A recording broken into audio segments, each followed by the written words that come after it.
nkhani ya Sattar nkhani imene achilima achakwera ma army generals akuyipanga discontinue ku khoti ku UK kupitirira.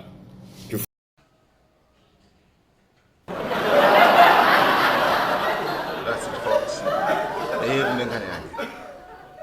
Akulu aja Zoneth Sattar anapita ku UK in 2014.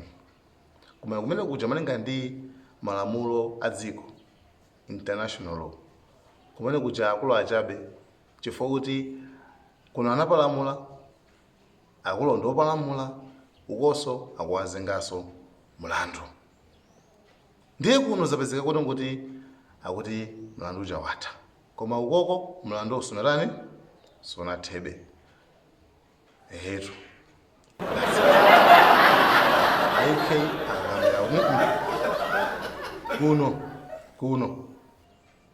kuno kutika fixa na pamapera. I can imagine Zoneth Sattar akauza police, please can you just drop the case? Day in Malawi is dropped, it's finished, done, brother. Don't bother yourself. Police in Malawi. Hello, what's going on? Is the case dropped? Malawi. Hello, good morning, sir. No, it's not dropped. We don't know anything about that.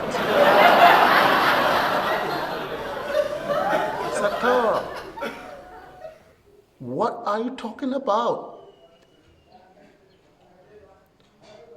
It's dropped, I'm telling you, it's dropped.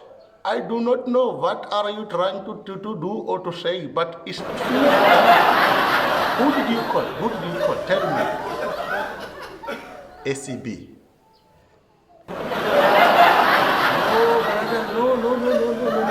Please try to call government.